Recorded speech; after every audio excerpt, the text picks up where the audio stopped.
emergency for the first time in about... This is Jim, and Receiving this message. We are Ken Jennings and John Roderick. We speak to you from our present, which we can only assume is your distant past, the turbulent time that was the early 21st century. Fearing the great cataclysm that will surely befall our civilization, we began this monumental reference of strange and obscure human knowledge. These recordings represent our attempt to compile and preserve wonders and esoterica that would otherwise be lost.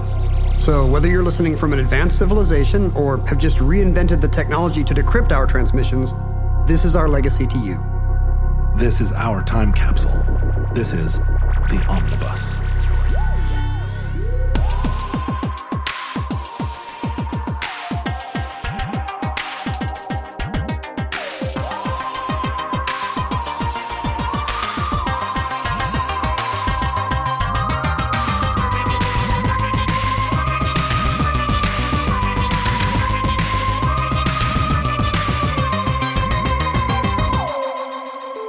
You have accessed entry 351.EZ1415, certificate number 51283.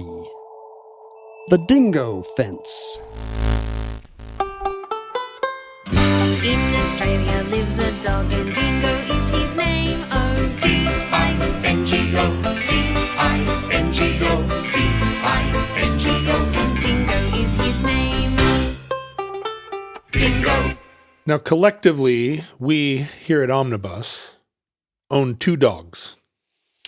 Yes, we own both of them collectively. Yes. Our names are both on the licenses. No. Do you have a license for the dogs? Do they require a license? You sweet summer child, yes. You gotta license your pets. One more reason I don't have any pets. Your libertarians can't own pets. Yeah. Oh, that's right. I'm famously a libertarian. All those overreaching bureaucrats at King County want to know how many dogs and cats I have. No, it's not that I am against them needing a license. In fact, I'm for it. It's important for a well-regulated American pet industry that there be no law abridging pets, and that's why they should not be licensed, in my opinion. I think they should all require not only a license, but a training course, maybe a yearly refresher, like a continuing legal education, except for pets. Administered by you. Administered according to guidelines set by me. Is it like the president's physical fitness test where your dogs just have to plank and stuff? They have to be, your dog has to be able to be in the yard where it lives without barking for an hour, even though like mailmen walk by and there's a thunderstorm. Otherwise, they go right into the crusher. Our dogs are generally pretty well behaved, but we have a neighbor with a very barky dog. Like he'll just sit at our window and watch us. And every time I even walk down to my car, it'll just bark at me the whole time, even though I'm walking down my own front steps. Oh, that's so wonderful. It's lovely. But those same neighbors, there was a time when we put our dogs in the backyard for a while and they were running around and barking. And I got some nice text from them like, hey, just wanted to make sure your dogs were okay. I can still hear them barking. Wow. They don't hear their own dogs bark. It's actually kind of true. Yeah. Like you do tune them out. And It's my kids. super true. And that's why there should be restrictions on owning dogs. All dogs should have to bark through a filter that changes their pitch and timbre, kind of a random thing. So the Soviets can't jam it, but also you always are aware of it. You should have an implant, a cochlear implant that makes your own dog's barks twice as loud as they actually are. And that would change the world. And translates it to English. Hey, I'm barking. Hey, I'm barking. I'm barking. Hey. I'm barking.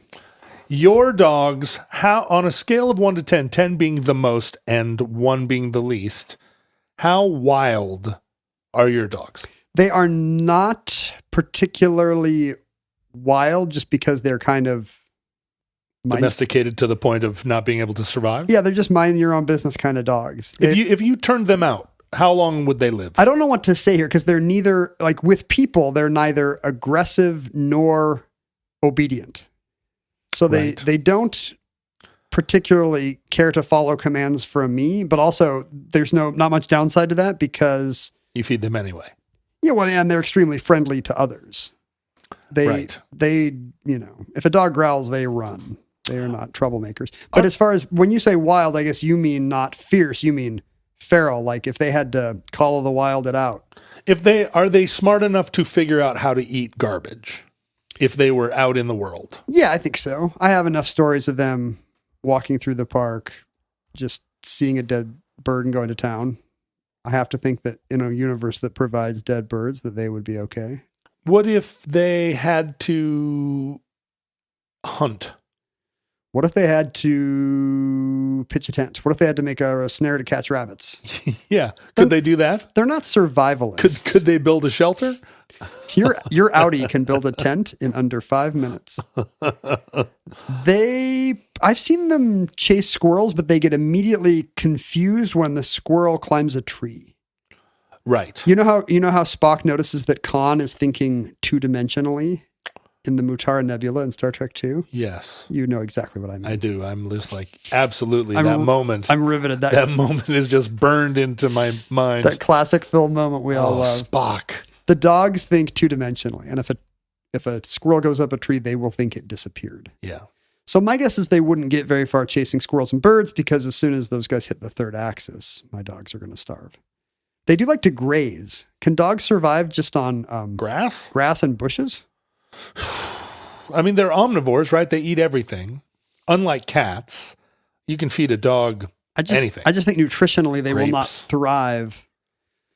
Don't they eat grass in order to barf, or is that cats? I think dogs sometimes eat grass when they my dogs just, I think, like the water on it, honestly. It's just a fun way to get a drink. They prefer puddles to water That's dishes. so fun. That's what I do. I just go lick some grass. They, I think dogs, maybe when they sense when they have an upset stomach, it's not to barf, but I think it's maybe they sense some nutritional imbalance that'll be addressed by. They need their veggies. By leafy greens. It's like when I ask my daughter to eat a couple of broccolis, and every once in a while you see, she starts to, the color drains out of her face, and she actually is like, I do want a broccoli. I do need a vitamin. Oh, she can tell it's the right thing to do. It might be something something natural that sometimes she eats vegetables without complaint. I think there's experiments on, if you put a baby with a certain kind of nutritional imbalance in a high chair and give it a bunch of foods like it's going to be the next Dalai Lama, the kid will choose the thing it's low on. Like your body can just tell, well, I normally don't like liver, but I'm low on iron, so I'm going to eat that. Yeah, I believe you can smell vitamins. Yeah, and not just vitamin, you can smell the vitamin that's right for you. You can be like, I'm in the mood for some B12 right now. What a great slogan. Smell the vitamin that's right for you. Now we just have to develop a product. Start a new life in the outer worlds or whatever. I do think of domesticated urban dogs as kind of a pest like a locust, in that they sweep into neighborhoods. They eat your crops. They colonize their human hosts. So it's it's more of a body snatchers kind of. It's a body snatchers thing. They convince their human hosts that they are necessary and good. The human host devotes tons of resources, both emotional and real resources, to sustaining this creature that does nothing. This is smart because there's no better way to endear yourself to the masses of people. Yeah. Than to talk about how much you dislike dogs and dog owners. I know everyone can tell you're a good-hearted person now. This is the equivalent of you ragging on the Toronto Blue Jays, except I'm singling out. What would you say? 40% of our listeners right now have their dog wrapped in thetheir arms, going, "Don't let the bad man take." Even the dog. ones that aren't dog owners might enjoy videos of cute dogs. Yeah. Do you enjoy videos of cute dogs? Oh, sure. I mean, the thing is, I love dogs. Do you? Though? I love dogs. I don't like humans. And that's just, I think that's pretty defensible. If you had to pick between dogs and humans, I'm not talking about what for? To maintain your car, right? Yeah, exactly. I'm talking about, if you were just in general, okay, here's 30 dogs, here's 30 humans. No, 30 is a bad number. What would I like to be pulled apart by? 30 is a bad number. Here are 2 dogs. Here are 2 humans. I find humans to be better company than dogs. Even 2 dogs. And I'm a little suspicious of people who are like, well, of course I have no friends. I have Mr. Fluffy. Yeah, right. They say serial killers love children and pets. No, they don't. They torment children and pets. Yeah, I guess that's right. Is that why they like? I love having pets because otherwise, who would I? Oh wait, who would I dissect in the garage? No, it's not serial killers. It's sociopaths. Sociopaths get along with children and pets. Oh, interestingly. Interestingly, I think the DSM-4 has eliminated, or DSM-5 has eliminated sociopath as a thing. So maybe they should basically eliminate any diagnosis once the internet finds out about it. As soon as the internet is like, "Oh, your mom's a classic narcissist," I can really? I just said one sentence. So you really can you diagnose her? It's all gone. I think that sociopathology now is also a spectrum. So there's no. So we're all just a tiny bit sociopath. A little bit, as you'll notice by going on our Facebook page. Now the scale of gender is named. The spectrum of gender is named for Kinsey. Right. Who should the specter of sociopathy be named for? Like Bundy?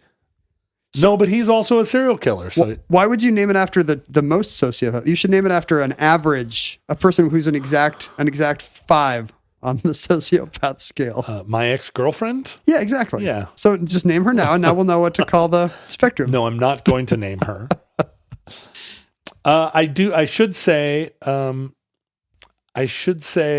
to our to people on Facebook that have like ASMR issues that I'm going to say dingo fence a bunch of times on this show. So if hearing dingo fence, if that pleasures you, then here you are. This is going to be your episode for you. Entry. But if you don't like hearing the words dingo fence over and over, trigger warning. I don't know what to tell you because it's going to be it's going to be a fun episode. You're just going to have to hear dingo fence over and over and over.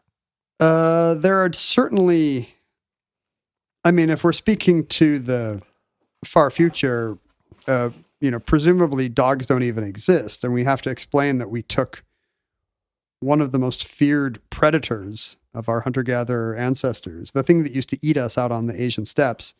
And we were like, well, if we put them inside the tent, and maybe cooked their food, maybe they'd be fun and maybe they'd sit on my lap when I'm watching Stranger Things. Turns out, yes. Spoilers, they did and would. Yes. It probably took a while. Like, do you think I don't think so. You don't think there were a bunch of failed attempts? No, I think that as soon as the thought technology existed and the dog came in the yurt, everybody was into it and realized it was advantageous for both parties. Think about in Dances with Wolves, how long it took Kevin Costner to get that gray wolf to eat out of his hand. It's a long montage. But it's confined to the space of a montage. It's true. There are several scenes before he gets Mary McConnell to eat out of his hand. Yeah. It didn't take him 60 years, in other words. That would be funny if the end of the movie is him in age makeup and the wolf is still like, pass. Not really. I like that dead, I want to go eat that dead grouse instead. And I mean, maybe that wolf didn't ever cuddle up with him at night, but I bet its offspring did. I just think of how many dogs at the dog park seem like they're clinging to domestication pretty tenuously. Yeah. So a bunch of those early attempts must have been on the wrong dog, and it bit somebody's face off. Oh, I'm sure. Well, yeah. I mean, think about how long it took to domesticate cats, which are actually not domesticated at all. It's the cat that's fooling us. Right. The cat's domesticated us. Yeah. They figured out a way to get somebody to change their litter box. Yes. And without changing their behavior at all. Because they gave them cryptoticnophimosis. Yes. We all have the virus, the what's it called? The amoeba that makes you like cats. Yeah. What is it? When my daughter's mother / partner was pregnant, she had 2 totally awful cats, just among the worst. And she had trichoplasmosis or whatever, because she loved these cats. They smelled bad. They hissed at you. They were awful. And I said, look, you can't have these cats and a baby in the house at the same time. One of these groups has to go. There can be only one. There cannot be a baby. And did you guys agree it should just be a cage match to see who wins? My daughter would have killed them if she was if I'm not we worried. gave her 6 months, right, to get her knife skills. No, fortunately, there was a sister-in-law that was a cat lady. And so the terrible cats went to live with the sister-in-law. Her brand had already been colonized by the amoeba that makes you like cats. And then it took probably a year for the colonization that had gone on in my partner's mind to finally wear off. I think your brain regenerates. It didn't take. It didn't take because now she has another cat. And guess what? It's also a terrible cat. I've known so many great cats. I love cats. But somehow these cats. Do you have a preference? Cats or dogs? Between great cats and terrible cats? Yeah. I prefer great cats. I think that's the great cats like lions and tigers. I don't care. Yeah, I love them. I make no distinction between cats and dogs. I prefer friendly, helpful, gentle, loving animals. Of all kinds. To awful animals.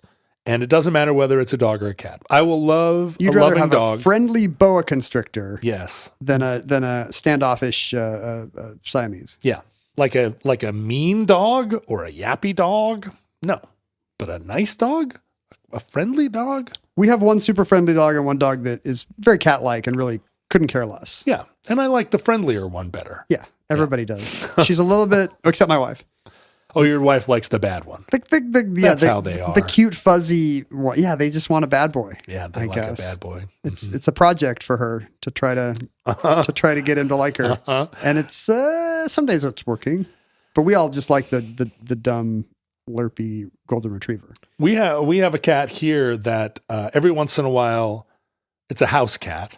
And every once in a while, someone is worried that they let the cat out. And because the cat disappears and won't, the cat never comes. Doesn't matter what you do. You can shake your bag of treats at the cat all day. It won't come, let alone if you say kitty, kitty, cat won't come. I'll come if you say kitty, kitty. That's more than information than I needed. Like, wow. Yes, I'm here. That cat won't come. But every once in a while, somebody's like, the cat must have gotten out. It's not, I haven't seen it in 6 hours. And every time I do the little fist bump, like, yeah, I hope the cat got out. I hope it gets taken by an owl. But think of all the birds it'll eat before it gets eaten by a sufficiently large bird. That's the thing. This cat is a murder cat. Is that true? Yeah, it's a total murder cat. That's why one of the reasons you can't let it out. Murder all the birds until an owl. I'm sure house cats are probably rounding error compared to all the birds that have been lost to human activities and habitat loss. Yeah, we had to build all those evil developers had to build all those malls in 80s movies. One of the things we do is we promulgate cats, which then kill birds. So it's on us. Yeah, I'm not going to blame the cats. Like before the judgment bar of God, he's not sending all the cats to hell. Or if he does, it'll be for unrelated reasons. I want to know more about this judgment bar. All dogs go to heaven. Yeah. The cartoons tell us so. I heard. And all cats go to hell. Okay. Because of all the songbirds they ate. Jiminy. We all know that God is on the record as paying attention to the fall of a sparrow, right? It's in the Sermon on the Mount. Right. QED, like what makes a lot of sparrows fall down? House cats. House cats. Hardly any birds. Except for the dog that is the subject of our episode today, the mighty dingo. After all of my pro-dog talk, you're going to put it in my face by finding one of nature's worst dogs. Wow! That's tough talk. Aren't dingoes mean? Well, dingoes have a PR problem. Yeah, you eat one baby and Meryl Streep makes a movie and then no one will shut up about it. In Australia, so this is another one of the episodes in the family of omnibus episodes where we tease Australia. I did it on Tuesday and the show was set in Lancashire. That's the thing. There's always a way to get a good jab in at the Australians. A totally superfluous, unneeded. We love the Australians. We do. And, when we're not teasing Canadians and Brits and Germans and French and Scandinavians. The Scots and the Welsh. Last time you said that Italians need to leave your neighborhood? That's right. A little harsh. And basically all Catholics. Wow. But when we're done teasing those groups, we like to tease Australians. And because they can dig it. First of all, they have a good sense of humor, and secondly, Famously. they're almost certainly drunk, Famously. and they love podcasts. and that will mellow them. They do like podcasts. They do. Omnibus has a weird per capita adoption in Australia. Yes. Compared to other places, you would think it would be more popular. Well, it might be Jeopardy. Jeopardy airs in Australia. It's true, and they like you too.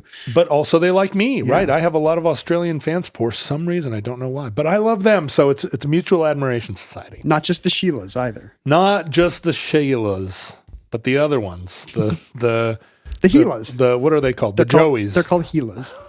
Do you think they're called Joeys? Do you think Australian men are They're all called Joeys? called Joeys. Even the Chandlers? Hey, the thing about a dingo.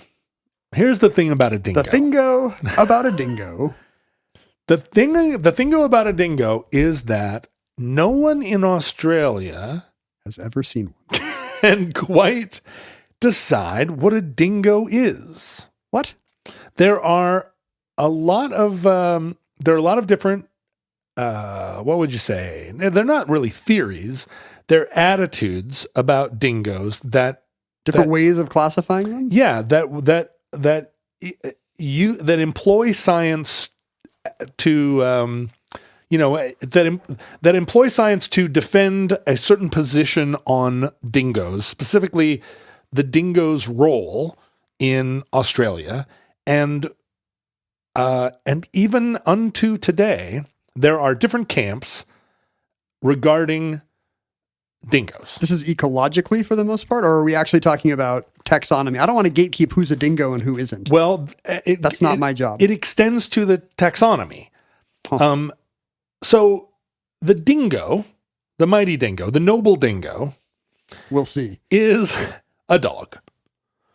But it's a dog that arrived in Australia in about 6,500 BC.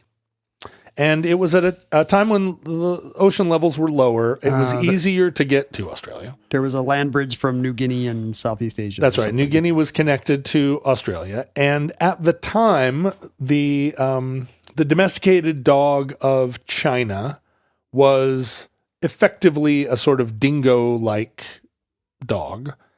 And those dogs came with the human beings that emigrated to New Guinea and New Zealand.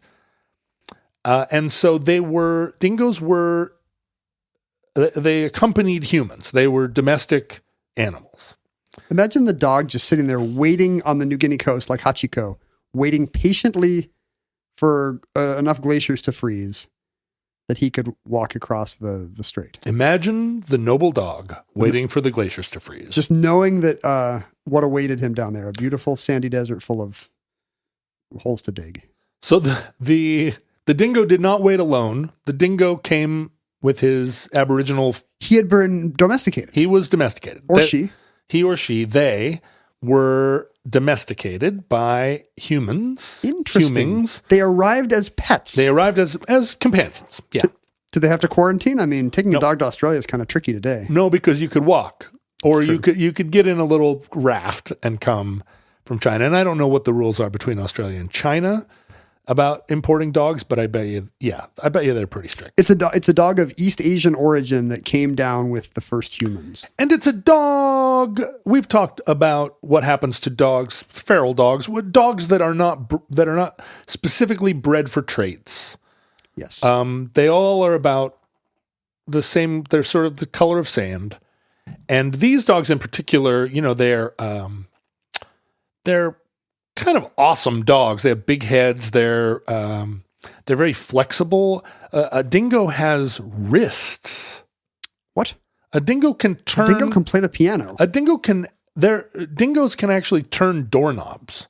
And is this more? I've never asked my dog to turn a doorknob. This would be more flexibility, agility than a Yes, a standard dog. your dogs cannot turn their wrists. Huh.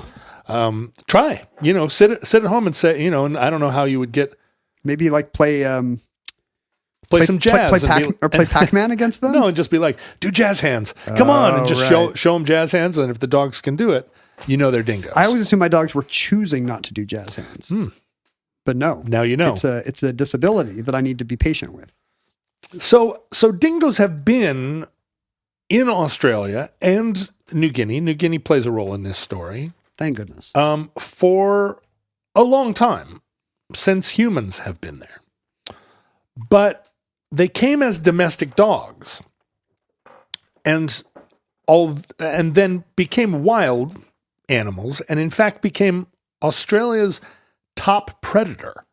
Because Australia, as you know, most of the carnivores in Australia were marsupials. And they were no match. Well, they weren't, like a Tasman wolf can't. a Tasmanian devil, a Tasman wolf, like they're not, or a Tasman tiger. All the Tasmans. It seems like most of them never made it to mainland Australia. They were just down in Tasmania doing whatever they do. Well,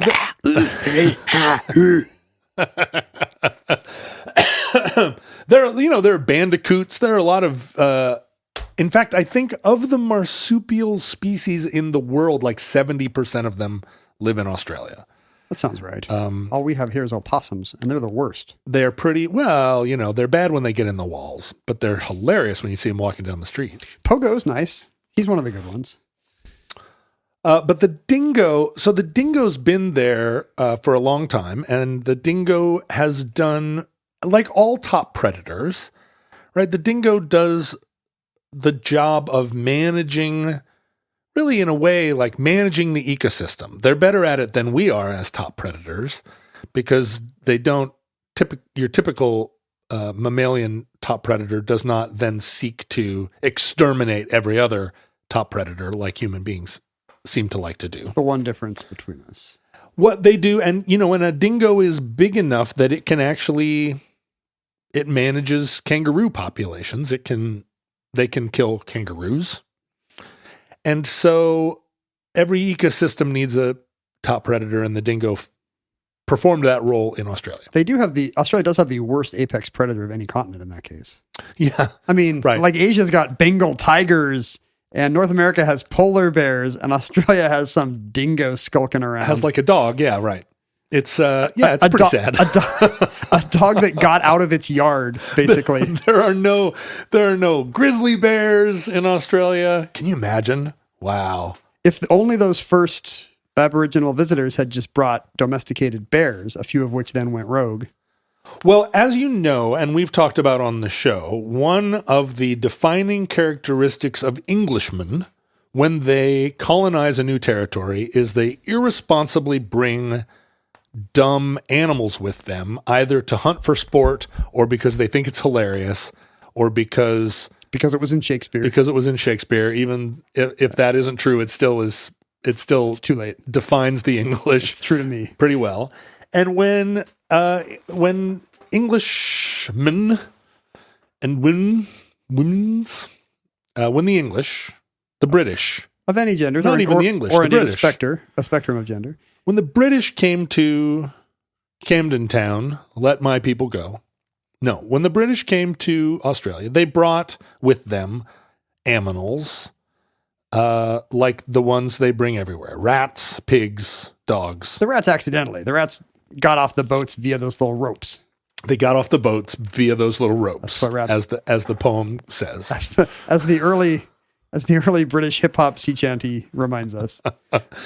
And they brought cats, and famously the British also, in addition to sheep and goats, they brought rabbits. That didn't go over well, right? And the rabbits became a big problem. It did go over well, and that was the issue. Well, so the first rabbits came with the first English because they keep rabbits on their boats to prevent scurvy. To prevent scurvy in the rabbits? No. If you lick a rabbit, it gives you vitamin C. Oh, I don't know if that. you knew that. Yeah, you're not in the Royal Navy. It has to be like an orange flavored. Maybe if you squeeze a lime on it and put salt around the edge of the rabbit. If you kiss a rabbit, what it is if you lick a rabbit's nose, it prevents scurvy. Don't dig too deeply into that, but it's fairly common knowledge among seamen. What do you do during duck season? Well, if you pronoun troubles. What happens is if you lick a rabbit's nose, a duck will fly down and give you $100. Wow. It's Australia. Hey, don't think too much about it. Don't blame the messenger. In 1859, a man by the name of Thomas Austin released 24 rabbits in Australia On purpose? on purpose because he thought, and he actually said, I'm an eco-terrorist. no, he said, how much damage can 24 rabbits do? Rabbits are amusing and they're good for hunting and they're a little taste of home. Like most Englishmen of his generation, he did not understand sexual reproduction. He had never pleased his wife. Rabbits who are famous for liking to do it. Do you think that was a stereotype back then? Maybe it came from what happened in Australia, which is that basically within 30 years, there were 600 million rabbits in Australia. I've noticed it's a naughty way you can get away with a sex joke in post-production code Hollywood movies is to have rabbits who are, the camera comes back and now there's 50 of them or whatever. Get it? Lol. They're horny. They did horniness. Give me the numbers again. It went from 24 rabbits in 1859 to 600 million rabbits in 1887. I got to think the right number is not even between those. The right number of rabbits is lower than 24.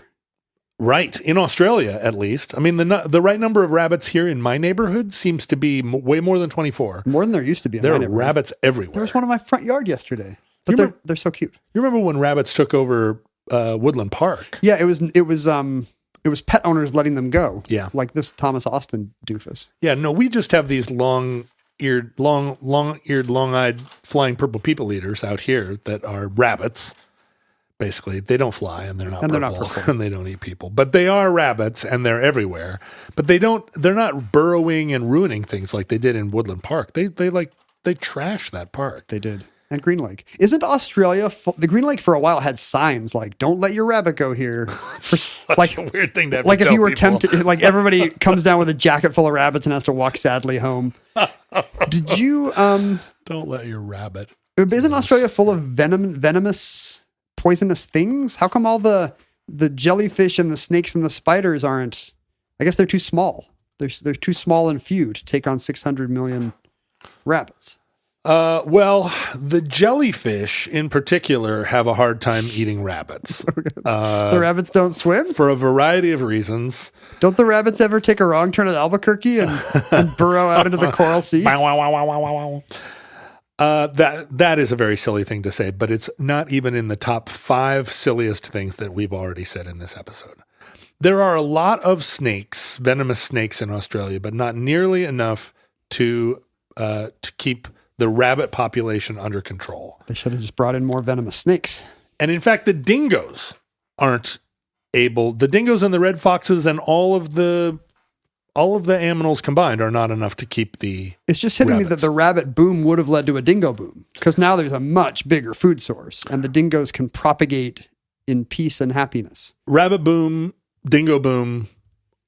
Whoever has ASMR and also has a bingo card. Dingo boom. Are they going to say dingo boom? Dingo boom. Dingo boom. Dingo boom. Dingo boom. The thing about dingoes is that they eat everything, including because they're dogs, right? They eat birds. They eat their own poop. They eat birds, snakes, and airplanes. Bruce is not afraid. They eat crabs, frogs. Dogs eat crabs? Fish. Is this a dog at a Vegas buffet? Like there are dingoes that go down into the water and grab fish out of the ocean. And they eat Nemo and Dory. They also eat bugs and seeds. They eat, I mean, it's Australia, right? So it's not famous for it's a harsh environment. Corn. It's famous for bugs. They eat what they can get, and in many cases, they'll settle for bugs and seeds. They eat what they can get, and they don't be upset. Were you and I talking about this? What? This was something that happened in our house. Somebody said, you get what you get and you don't get upset. Right. And my kids were furious because the saying should be, you get what you get and you don't throw a fit. Yeah, that's a much better, it's an actual rhyme instead of a... But this was not you and me talking about this, right? No. This was my kids that were outraged because they don't say get. They say get. Uh-huh. Like they're down the pub on a Friday night. Yeah, they don't get. Or maybe like they're a Western cowpoke. You get what you get and you don't be upset. But if you get what you get, if you say get, you have to say throw a fit. And these kids had heard like a teacher say, or no, I think it was one of their friends' parents said, I know what it was. It was a little league game where... Strike one. Literally. Strike one off the tee. And they were out of the correct flavor of Cheetos or whatever it was. And the mom said, "Hey, you get what you get and you don't get upset." And my kids were furious. Oh, yeah, because it clangs against the ear. It doesn't rhyme. No. Anyway, this has little to do with dingo habitat and diet. In addition to rabbits imported into Australia, other things were imported too, in addition to rats and pigs. And one of the main things, like here in the United States, cattle and sheep were brought into Australia, another invasive species. And the thing about the ecosystem of Australia, it varies quite a bit, right, from the coast to the inside. But what Australia had was, all these marsupials, but also a lot of other animals that had been protected by isolation for thousands and thousands of years. Yeah. And the English settlers, the British settlers, and all of their friends from Ireland and Italy. The British settlers and their wardens. Not very good at animal management or ecosystem management, and the over 29 different species of animals native to Australia have gone extinct. So humans arriving from Europe in Australia was a mass extinction event there. And a lot of that is due to predation from introduced species like rats and whatnot, but also the ecosystems of Australia are fragile. And in particular, the Great Barrier Reef? The Great Barrier Reef, very fragile, also grave danger. But not from dingoes. One would Not assume. not from dingoes, although they're out there waiting around eating fish. Yeah. And jellyfish are out there eating rabbits, which is bad for the reef. But like all ecosystems, there's a circle of life, right? We sow the seed, nature grows the seed, but it's nature, right? So nature sows the seed, nature grows the seed, nature eats the seed. And when you introduce new animals into that, what happens, Ken? Well, sometimes they thrive too much and they can take over and other species are at risk. Oh, Is that close? interesting theory. Yeah, in fact, you can upset the apple cart, upset the balance, and create what's called a trophic cascade, which is, What is that? you take away a top predator, you introduce a new top predator, and the ecosystem becomes imbalanced, and then that imbalance starts to create a cascading series of situations where it then becomes, you get explosions of populations of deer because you've taken away the wolf. You get explosions of rabbits because you've taken away the dingo. And it can go the other way too. Like Explosions of dingoes. literally dingoes can explode. It can go the other way, right? Like maybe this is not a trophic cascade, but you get rid of, if bug populations decline, it threatens bird populations because what are they going to eat? Exactly. All this stuff goes uphill and downhill. A lot of this was theorized by a naturalist called by the name of Aldo Leopold. No, he wasn't. Or Aldo Leopold. Let's call him Aldo. He was an American naturalist that kind of popularized the idea of wilderness in the United States. He had been employed as a wolf culler, a wolf hunter, according to the sort of Theodore Roosevelt philosophy of nature, that it was something that you managed predators because predators were killing deer, which were game animals and so forth. And we had almost completely eliminated the gray wolf from the United States. And Aldo Leopold was one of the first to recognize that, wait a minute, these predators are noble beasts and Plus they have a role, right? and they fulfill a role, and managing ecosystems is much more complex than just eliminating the animals that are killing the sheep. Good job, Aldo. Good job, Aldo. He remains a hero of mine. But a lot of this is still, really contentious. In fact, the reintroduction of gray wolves into the United States But it's not contentious because of the science. It's contentious because of competing interest groups, right? The ranchers don't want the wolves. Ranchers don't want the wolves primarily. That's right. Although, the emotional appeal, a lot of it is based on whether or not you believe humans are here to conquer and manage the world, or whether humans are just another species that are part of a giant living entity of Gaia, Ken.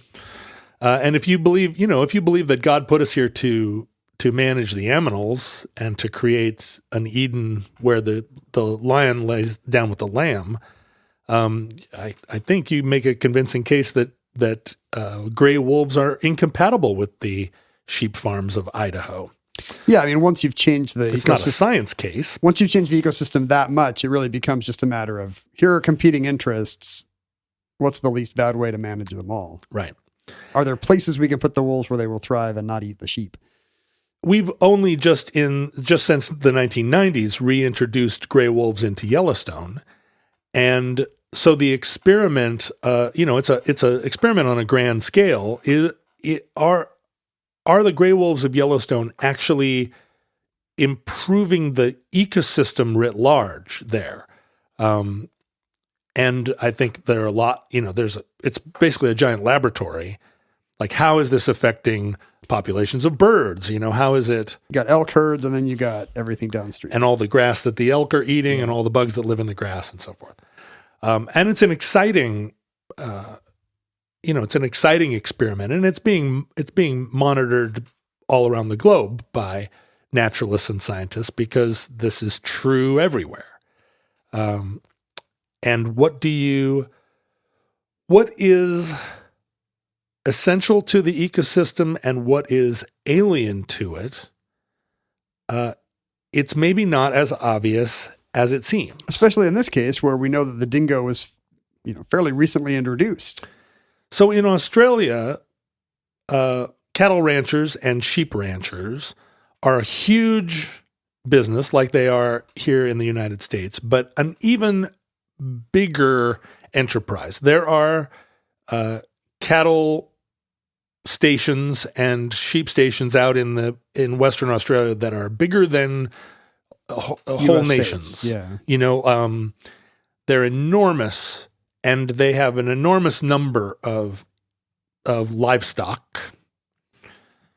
And they, in the mid 19th century, noticed that their livestock were being decimated by dingo attack.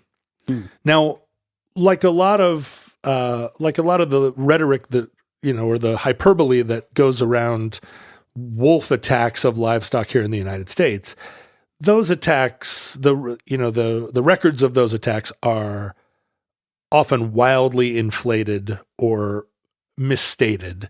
In the U.S., of course, we have lots of other top predators that might be killing those sheep, including bears and Cthulhus and Satanists, Bigfoot, UFOs.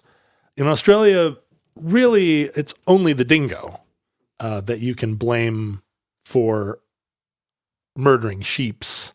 So it's a much better experiment. You can tell what the dingo are getting up to.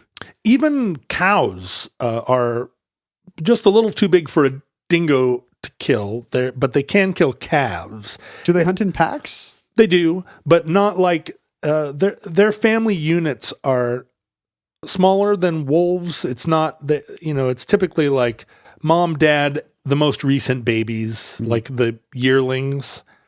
And dingoes are smart.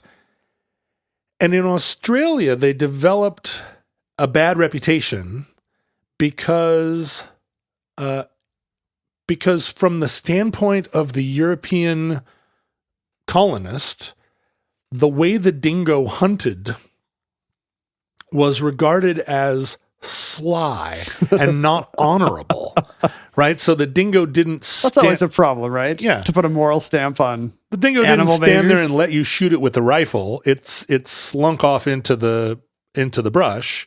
It has a larger brain than a lot of dogs, but proportionate to size, and they're clever.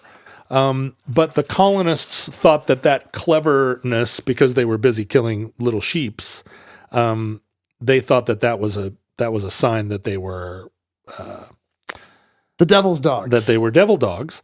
And so dingo, actually, even in Australia today, is a slur that people use against one another to mean that they're untrustworthy or, undependable or sly, right?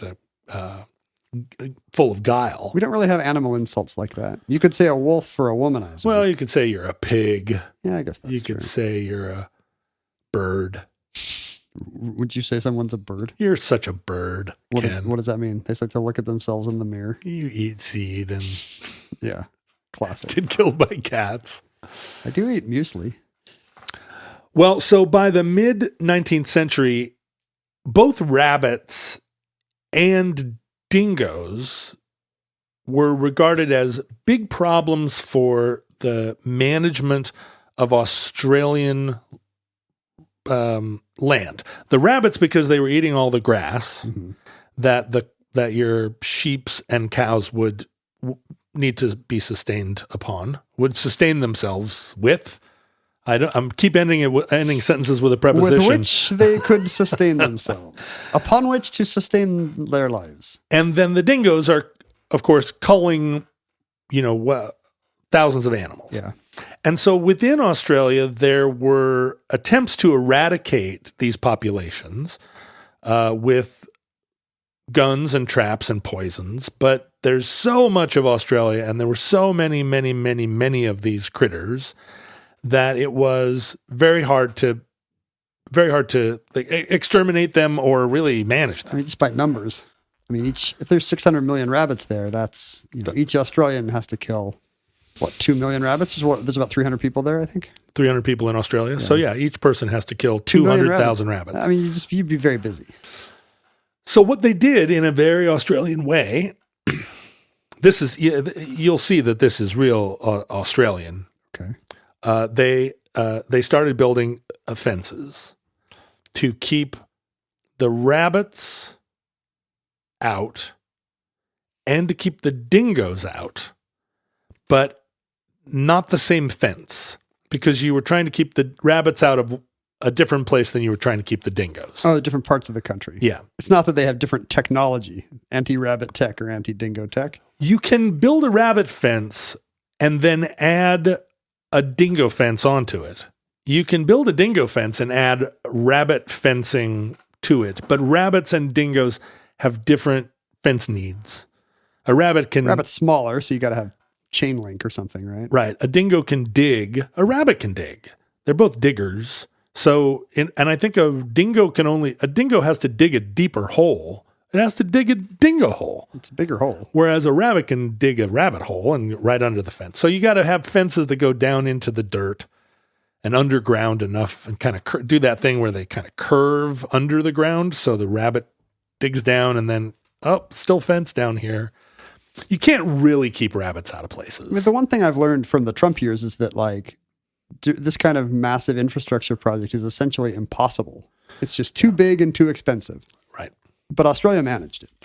Well, the border between the United States and Mexico is 2,000 miles, basically, that they're trying to build a rabbit-proof fence along, except it's not for rabbits. And they're not really trying. They're not, and it's not a very good. It's not going great. Fence at all. There's a fence between India and Bangladesh. There is. That's been under construction for a long time, ostensibly to keep the drug trade out or something, but it just seems like just one in a million racist fences. Is it like a Hindu nationalist thing? It's also almost exactly the same distance as the U.S.-Mexican border, a 2,000-mile fence. Oh, yeah, because it goes all the way. India surrounds Bangladesh. So it's essentially the whole land border of the country. Mm-hmm. There's another hilarious fence that I didn't know about until I started researching this show, which is there's a 1,000-mile fence currently under construction between Turkmenistan and Uzbekistan, which appears to just be the product of the Turkmeni president, like some crazy dictator, Niyazov, right, who felt like he didn't have enough projects that commemorated him. And so he was like, wait a minute, what if I built a giant fence, but along the Uzbeki border? Is there some kind of anti-Uzbek jingoism that this feeds into? Almost certainly. So this is his Falklands War? Yeah, it's but a big fence with Uzbekistan? But really, it's just like he couldn't build a fence across France because he's not in charge of France, but he is in charge of Turkmenistan. And so he's building a giant fence along the border. If I were the Uzbekis, I would love that. Like if my neighbor put up a really nice fence, I'd be like, hey, thanks, buddy. Can I kick in? The Uzbeks are probably delighted that fewer Turkmenis will trouble them. I have two neighbors, and I would love it if they would build a dingo fence along our borders. You'd never have to see them again. So here we have some long border fences. U.S.-Mexican border, 2,087 miles. The India-Bangladesh barrier is 2,030 miles. In Australia, they built a fence basically across Western Australia from top to bottom, north to south, that is 2,021 miles long. Also as long, almost exactly as long as these other two fences. It seems like a 2,000-mile fence is something that almost every nation wants at some point. It's the perfect length. It either keeps drugs out, or it keeps the residents of the southern states out, or in Australia's case, the rabbits out. Trump should have tried to buy their fence. The thing is, I don't think the rabbit-proof fence of Western Australia would keep Bangladeshis out of New Mexico. Explain why. Is it short? Yeah, it's not. It's made out of wire, and it's the fence posts are local wood, and in places where there's no wood, like iron pipe. But it's not like. Am I picturing like a fence height fence? It's the height of a fence. This fence. It's like fettuccine-based sauce. Like barbed wire out in a U.S. pasture. Right, but it's not like a chain link fence like you would see at a military base. Right, it's not tall. It's really a more humble fence. The thing is that a dingo, with its doorknob opening wrists, can its slyness, right, can jump over a rabbit fence. I mean, even a rabbit can kind of jump over a low rabbit fence. So in order to turn a rabbit fence into a dingo fence, you've got to make it higher. But the dingo fence, the great dingo fence, actually predates the rabbit fence of Western Australia. How far back are we going? We're setting the Wayback Machine all the way to the 1880s. The dingoes had been eradicated by poison and hunting in southeast Australia. And that's the area, from Brisbane down through Sydney and Melbourne, all the way past Adelaide to basically the middle of... It's a big chunk of Australia's population is now... that's where the population is denser. I guess it makes more sense that they're less dingo troubled. The dingo fence encompasses almost all of New South Wales and Victoria, half of South Australia, parts of Queensland. It's an enormous fence. It took them a long time to build, and it is 3,400, almost 3,500 miles long. To our international listeners, that is 5,600 kilometers long. It's kind of keeping Australia's southeastern bulge, what I think of as the butt of Australia, where everybody lives. It's isolating that from the vast deserts and then the southern, western, and northern coasts. And they had already done a good job of eliminating dingoes there, and so they built this fence to keep dingoes from coming back. Goes from sea to shining sea. And it, one of my favorite sentences in Wikipedia, sometimes these sentences describing Australian geography read like something out of Tolkien.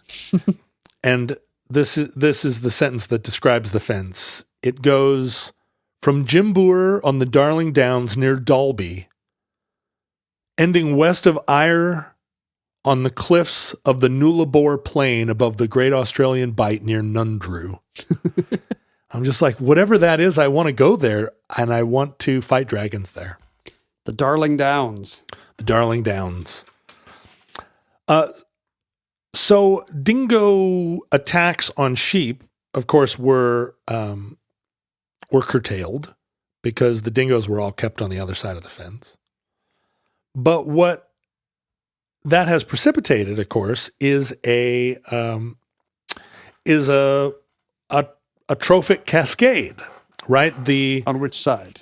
Well, too many dingoes up top, or kind of on both sides. What you notice is that north of the fence there are fewer kangaroos because the dingoes are killing kangaroos. Yeah. South of the fence, because the dingoes aren't there to control the sheep. Of course, the sheep and cows are denuding the land. And that is having a disastrous effect on all the other critters. You know, we've already eliminated 29 species in Australia.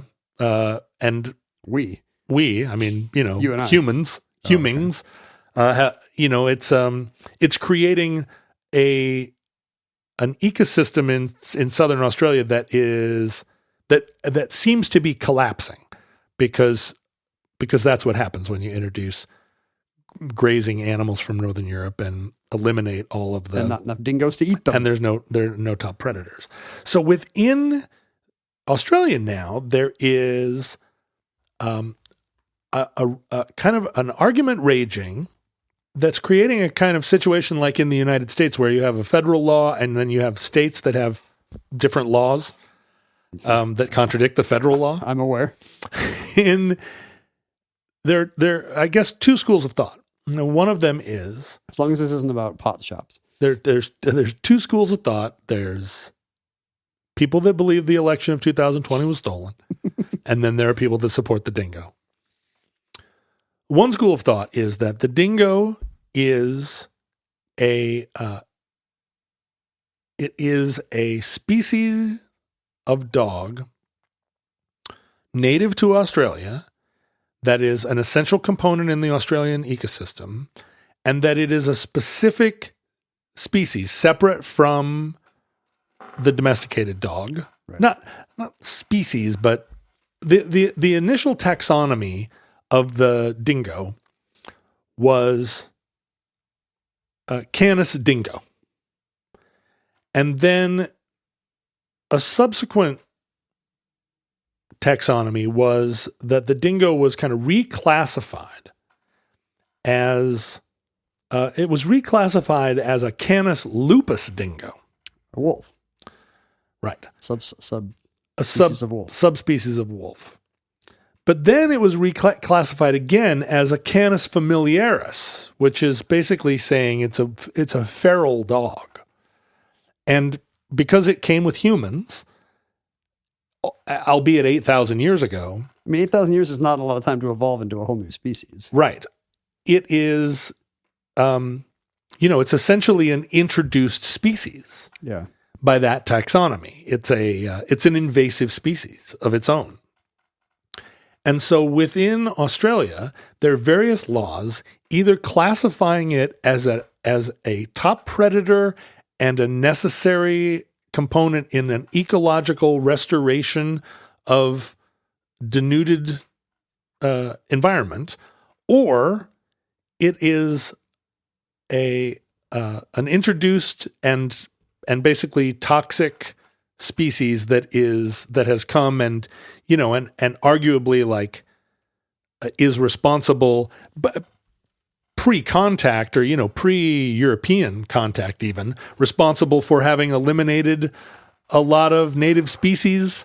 Yeah, it drove out the Tasman tiger, the Tasman wolf, right, the Tasman grizzly bear. It killed native marsupials, and it's part of an ecological destruction. Yeah, what are you trying to restore? Like, what's the? It's the illusion that nature has one steady state. That if we could just get back to that Edenic perfection, and we now know that that's just an illusion. What appears to be the steady state of nature is constantly changing, and is all these forces working in complex relationships at or against each other. So do you want Australia from 8,000 years ago? Do you want Australia from 1800? What is that? 200 years ago? Well, so the Australian government classifies native species as anything that was in Australia before the year 1400. Huh. So before Columbus sailed the ocean blue. And by that metric, the dingo is a native species. Now, the Capital Territory of Australia classifies, and that's, where... That's their Washington, D.C. That's their Washington, D.C. They classify the dingo as a pest animal. It seems very mild and forgiving. Now, it's just a pest. New South Wales... Like a mole. Calls... the dingo is wildlife in New South Wales, but it's... There's also in New South Wales an act called the Wild Dog Destruction Act, which classifies dingoes as wild dogs. Now, here's part of the issue. Since the introduction of domesticated dogs that have then escaped and co-bred with dingoes, there's this sense in Australia that there are massive populations of wild dingo dogs, which are neither dingoes nor dogs. They've interbred with domesticated dogs that have gone feral more recently. Complicating that is the fact that within the Aboriginal language, there were different words for dingoes that lived with the Aborigines, and they cohabitated and were, were helper dogs and, part of Aboriginal communities. Sure. But there were also dingoes that did not live with the people, and they had different names in Aboriginal language. They were not different dogs because the Aborigines did not breed dingoes.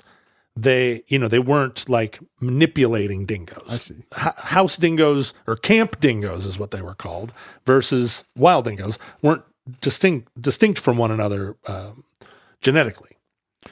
But that introduced this kind of confusion that there were dingo dogs and then there were purebred dingoes. And that continues within the legislation in Australia. Like, what do we do? Well, we have to treat dingo dogs different. Dingo dogs are invasive, and dingoes are becoming, pure dingoes are losing they're endangered, as opposed to dingo dogs, which are proliferating. Now, that's not racial purity laws for your dingoes. It's not 100% true either. When they actually do studies, the number of dingo dog hybrids is actually relatively small. There are lots and lots of pure dingoes still. So in New South Wales, the Wild Dog Destruction Act requires that landowners destroy wild dogs. But the dingo is also... the pure dingo is, people are advocating it be included in the Threatened Species Conservation Act. How would it be different than the wild dogs they're trying to destroy? It isn't. Yeah. In the Northern Territories, the dingo is considered protective wildlife. In Queensland, the dingo is a pest that is of least concern. It's protected in the national parks, but outside that, on private sheepland, it's a pest. So you can, if in the park it's wildlife, outside of the park it's pest, which is kind of like what Idaho would like us to think of the gray wolf. Are dingo attacks on humans a non-issue? They do not kill a ton of babies. No. I mean, I think if you were out in... The one famous case, but for the most part, they stay away from people. Much as wolves do, but maybe even more so. So in Australia now, there are a lot, in addition to the dingo fence, which is still maintained. There's a full-time staff of dingo fence maintainers. They drive the border, fixing the fence, although it's freaking 3,500 miles long. That's longer than my walk across Europe, Ken. I didn't think anything was longer than your walk across Europe. No, it's true. It's really long. But Have you ever been tempted to walk across Australia? just to have a second story? It seems like it would be uncomfortable to walk across Australia. It's either there'd be bugs all over you, it'd be really hot and muggy, or it'd be really hot and dry. But you could say you'd been walkabout. Yeah, You can't go walkabout in Bulgaria. The thing about Australians is they don't go walkabout in Australia. They go walkabout in They Nepal. buy big campers and go drive about in Australia. They also, in Australia, poison dingoes, and in a way that's the main way. I mean, they shoot them from helicopters too, but they poison them, and that's the main way that they are controlling dingoes. And all of that brings us here in conclusion back to an earlier episode of Omnibus. In researching this, I learned that the rabbit-proof fence of Western Australia was primarily built, like the fence builders used camels to patrol the line of the rabbit fence because a horse couldn't do it. As they were out there hauling supplies way out into the middle of nowhere to build this rabbit fence. It's just mostly during the building of it, just to get the equipment out there and whatnot. They were using carts pulled by teams of 2 camels, and I'd never seen camel teams. I'd never seen such a cool thing as like a wagon being pulled by 2 camels. Now, as we talked about on the camel episode, at the advent of cars and whatnot, most of the camels of Australia got turned loose and became an enormous feral camel population that at its height in 2008, there were over 1 million wild camels in Australia that were inside the dingo fence. There was no camel fence. The dingoes and the camels were living peacefully together because I don't think a dingo can kill a camel. In harmony. The camel will lay down with the dingo.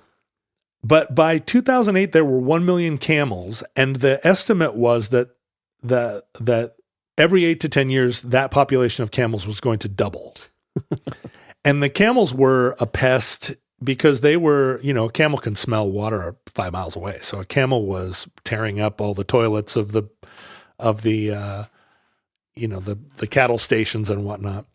So the Australians, in addition to trying to manage the hundreds of millions of rabbits with their rabbit fence and the millions of dingoes, or the million dingoes that were, and also, of course, the sheep and cattle. Yeah.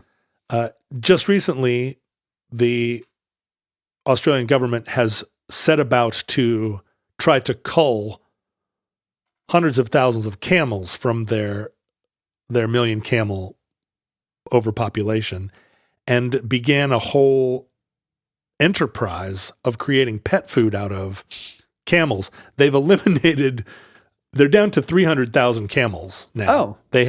They've ground up 600. 2/3 of our Australia's camels have turned into kibble.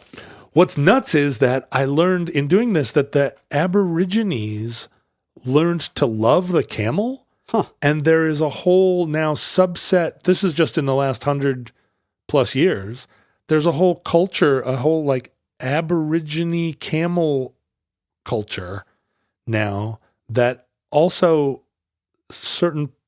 there's a new understanding within Australia that this represents a culture, like a cultural encounter that needs to now be kind of preserved. Because now it's part of Aboriginal heritage. Yeah, right. They have enough time with camels that they've made a symbiosis. I guess we talked about this in the Appaloosa entry, but you think of the fauna of an area as a fixed point, but imagine these indigenous populations that have all this mythology based on certain species, and then 10 years later, there's all new species. Right. Suddenly there's no Tasman tigers, but you've got to accommodate, I guess maybe my spirit animal can be what do we got now? These camels? Okay. I guess there's sheep and camels. You got to change your whole mythology. Well, in 2019, the International Union for Conservation of Nature, which is not a thing I was aware of, but there is an International Union for Conservation of Nature. Sure. I write a check to the IUCN every Christmas. Decided that dingoes were feral dogs. Is that good or bad? Bad. That means you can put them down. That means there's nothing special about them. Now, the dingo's closest relative is a wild dog in Papua New Guinea called the New Guinea singing dog. Singing? Because it has a particular way of howling and singing. Hello, my sweetie. Hello, my honey. And also in New Guinea, there's a real distinction between the wild dogs that live in the mountains and the neighborhood dogs they're the same dog, but it's a dingo-like distinction. Yeah, these are friendly. These are our neighbor dogs. These are nice dogs, not like the other dogs. So the controversy is ongoing, and as per usual here on Omnibus, we teach the controversy.